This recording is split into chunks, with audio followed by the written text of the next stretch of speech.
Hey, it's Alexander. I'm actually here to do a little bit of an unboxing video on a few things that I got recently for making content here. I'm really excited to show you some of these things because I'm really excited to use them. So let's get into it. So first things first, I have a Mad Shark peeler. It is a Y peeler. This is for peeling fruits and getting nice garnishes for cocktails. Let me show you what I've got here. So straight out of the box, it's absolutely beautiful. You can tell it's really well made. It is very heavy. It's got the little, potato eye remover there.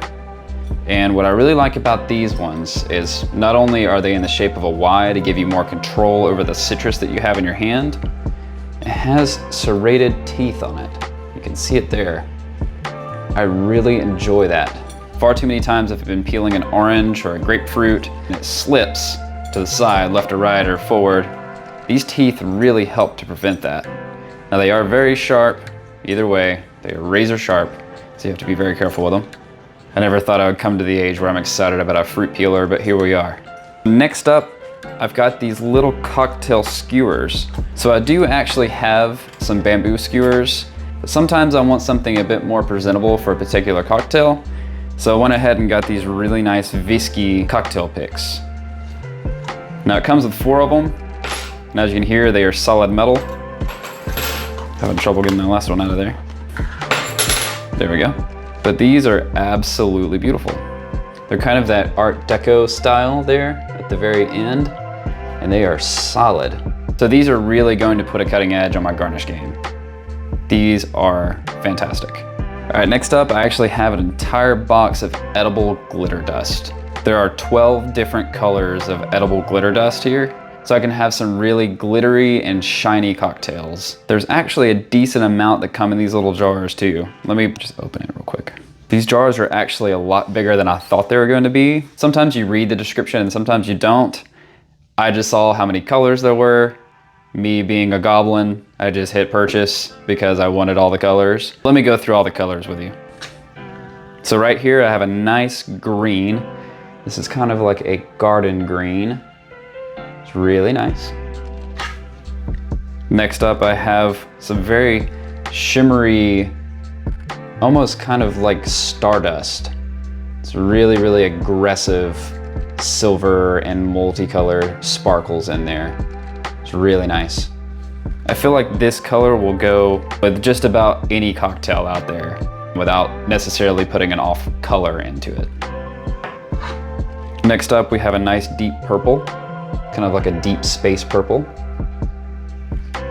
This looks kind of like a rose gold. I bet you could probably even put that in rosé wine and it would look really cool. Next up, we have a nice deep like indigo blue. That is beautiful. Now there's a nice yellow gold in there as well. That is fantastic. I wonder if I did a multi-layer cocktail somehow, because these two colors always look so nice together. Nice royal blue and a gold color. If I could kind of have those in the same cocktail on different layers, might be very pretty. Next up, we have a nice monotone white silver. It's a lot less aggressive as that first silver. Let me pull that one back out real quick. So this is that first silver that I had. This is that white silver. You can see the difference there. Next up, we have a nice deep orange. This is like a nice burnt orange or a very ripe orange. That'll look really nice in whiskey cocktails. It'll kind of complement the brown colors you get out of whiskey, or maybe even barrel-aged rum. Next up, we have got jet black. They actually list the names here, and it is gorgeous black. So we have gorgeous black, and it is every bit of gorgeous. Look at that. I don't even know if you can tell if that's glittery or not. It is so deep. I would really like to play around with this one and see if I can get the glitter to shine.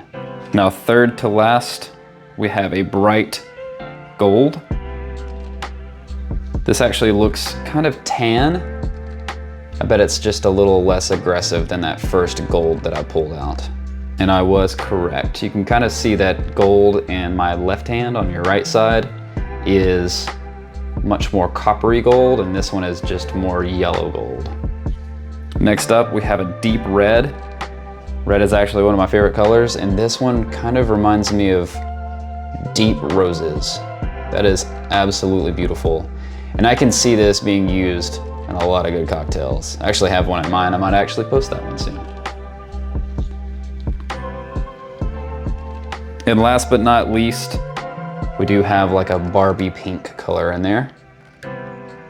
That is absolutely fabulous. You know, I would be a little upset if I bought a big box of multicolored glitter and there wasn't pink in there. Be a little disappointed, you know? It's just kind of what you expect. And we got it. All right, so next up, very excited about this one. The packaging was a little bit damaged, but I think it just didn't fit in the package that well. And I'll show you why. So check that out. That is a trident on the end of a bar spoon. Now it is slightly off-centered there. I will probably fix that myself, but really excited about that. You know, when you stir correctly, the spoon will spin in your hands. I think that'll be really cool in a nice slow-mo or a close-up video of me stirring a cocktail. I'll show you real quick. So when you're stirring, it'll spin in your hands. And I was so excited when I saw this because I know that would look great on video. But other than that little trident being slightly off kilter, I'm pretty happy with it. You know, speaking of shaking tins, I actually got those copper sets that you've probably seen in my previous videos in this same batch of goods. It's really nice. Let me give you a little close-up video of it. Now I have already shot some videos, so these are a little bit wet. I did just clean them off, but look at that very elaborate filigree pattern there. That is just absolutely gorgeous. Now I really do like these. They're extremely durable, and what I've dealt with before is ordering online before you can actually feel them in person is sometimes they can be a little too stiff when it comes to shaking tins. So what will happen is when you go to put your tins together and then you punch them in place, they lock so hard, especially when there's some really cold ice and alcohol in there that you're shaking, that when you go to try to knock them loose, you try all the techniques, you know, pinch from the sides, or you find, you know, that's where it's locked, that's where it's most empty. You try to hit right on the side there, and some tins will not allow you to do that because they are just too locked in place. But these bend perfectly, they're very durable. I'm absolutely in love with these. Up next, this is actually going to be a sneak peek into one of my future videos. I'm actually going to be making bitters in the future and telling you how to do that and how to balance them. It's a lengthy process, so it'll be a while before I release those videos, but let me show you what I got. All right, so wrapped up in all this packaging, there are little glass bottles. And they're really nice. It's the classic bitter style. I'm gonna have to wash these. As you can see, they're a little dusty. Looks like they've been sitting in a shelf for a little while. But they come with the little toppers and a little rubber stopper as well. They just screw directly onto the top, like so. And you've got your bitter bottle. So you'll fill up your bitters in these glass bottles, and whenever you're ready to use them, you'll take the little rubber piece off. You can throw you a few dashes of bitters in whatever cocktail you're working on. And I really like these. There are 6 of these in there, and it actually does come with a little funnel. I'm either stubborn or I just like to challenge myself, but I actually don't like to use the funnels. I will just pour directly from whatever bottle or container I have into that tiny little spout there. I didn't spill a single drop. You know, if I spill something, I won't admit to it, but it may or may not happen from time to time. Next in line, we actually have a multi-pack of a few different things here. I was actually looking at getting some tongs for placing garnishes on top of cocktails, and I got to thinking, and you know, ice tongs are very similar. So I happened to find a multi-pack with some ice tongs and some serving tongs. And it actually even had an ice scoop in there, which I didn't even think about until I saw it. I needed an ice scoop. So let me show you what I got.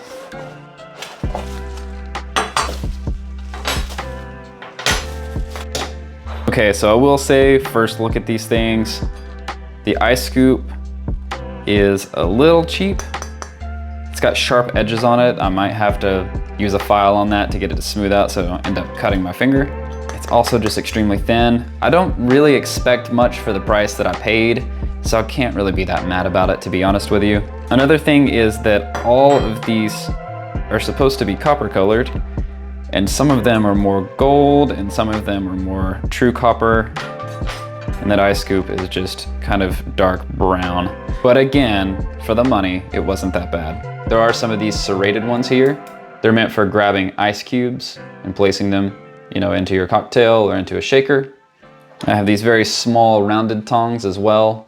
I think these are usually used as like serving, you know, charcuterie or whatever. They can be used for placing garnishes on cocktails or all sorts of different things. They're just good to have on hand. And the fourth piece here, let's go ahead and open these.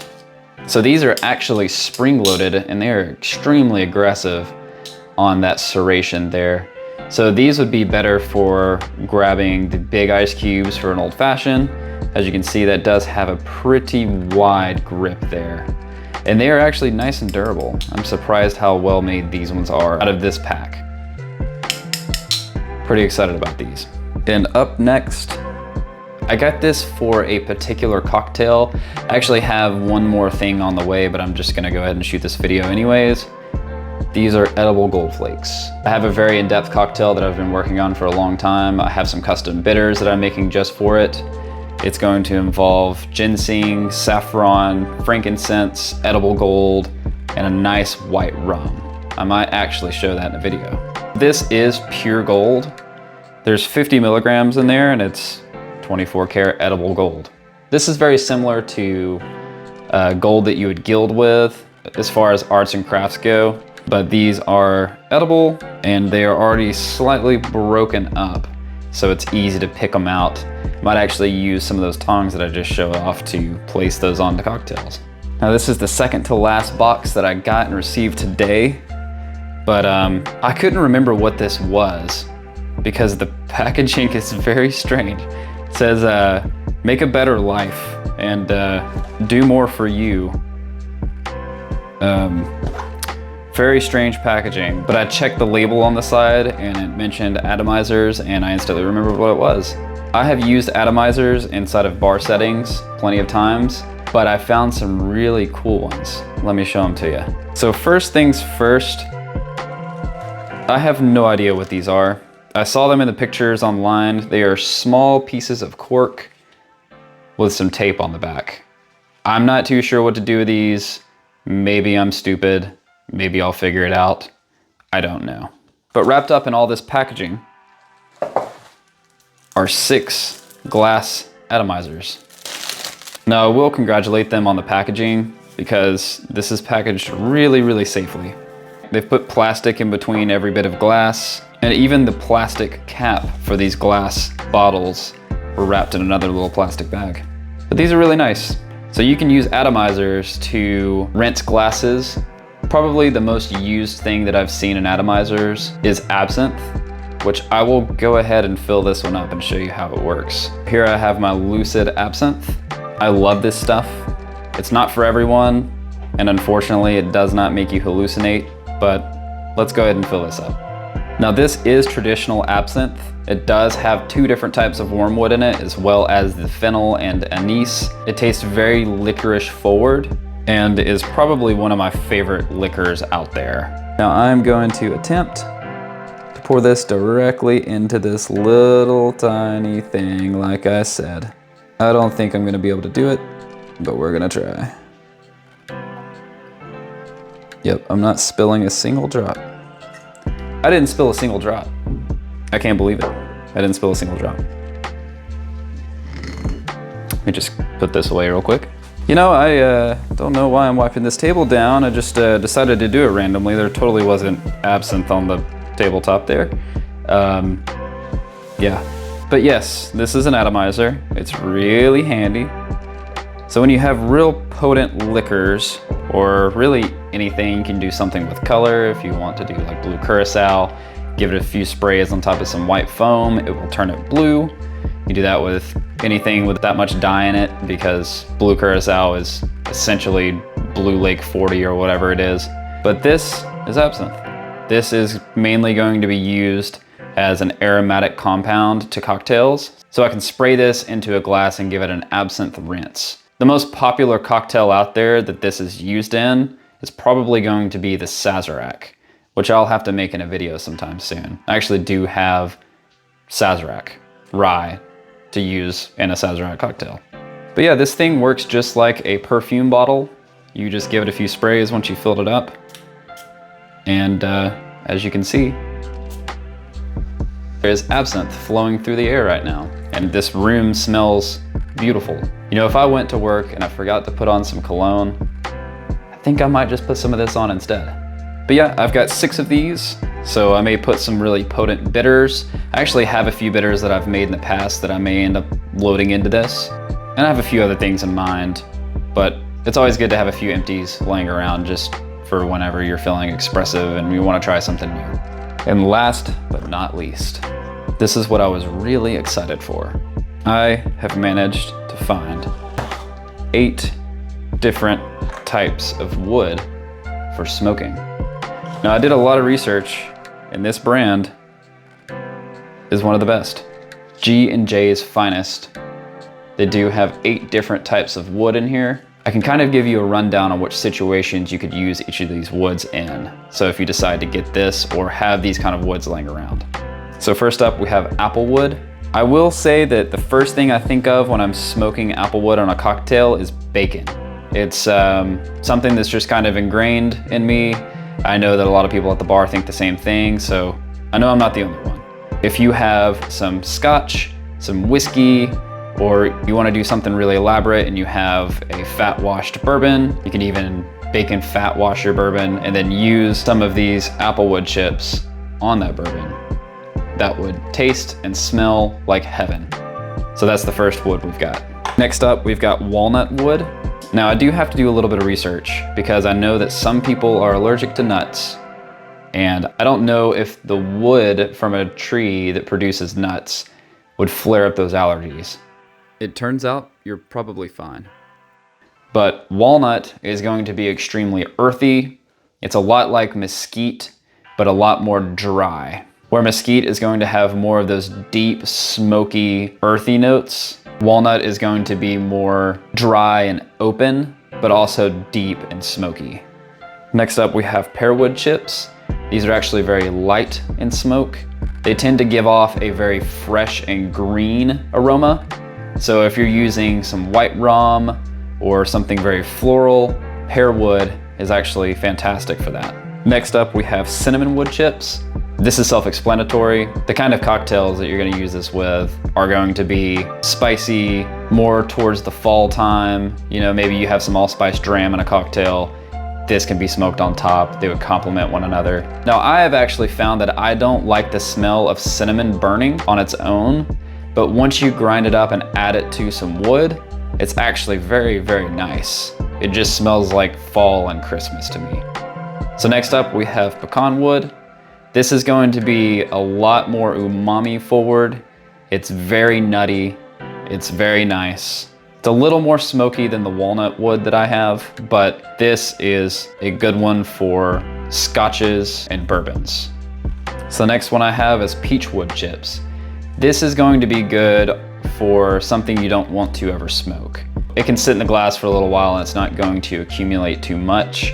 It does have a citrusy note to it, but it's not as sweet as you would expect. It's not necessarily like the fruit of the tree. This would be really nice on a summertime cocktail or even a gin drink. So next up, I've got cherrywood chips. This is probably my favorite. It's almost exactly like you would think. They are very sweet, it's very open, it's very, very light. So you can actually throw this into a cocktail or do infusions with them, and it's not going to be overpowering. So if you like the idea of having smoke in a cocktail, but you don't want to be overran and that be the only thing you can taste, cherry wood is a fantastic option for you. The last one I have are oak chips. Now I've played around with a little bit of oak. It's a little bit too much for me. I feel like oak chips are probably the #1 used wood out there for cocktails. It's extremely smoky, and if you let it sit in a glass too long, it will override most aromatics in a cocktail, so you have to be careful. I would put a little bit at a time in your smoker or your dome or your puck and not let it sit for too long. Just try to move the smoke along and help it dissipate. But those are all the woods I have. That is everything that I've gotten as of recently. I've got plenty more things that I need to get for making content. I will probably show them off as I get them because this is super exciting for me and I hope you guys enjoy this kind of content. I'm really looking forward to all the cool things I'm going to be doing with these things that I got recently. And again, I do appreciate everybody who watches my videos. I really do enjoy making this kind of content. I do it for a living anyways, so I figured I might as well make videos about it. So if you enjoy my content, just give me a subscribe on YouTube, and I'll catch you in the next one.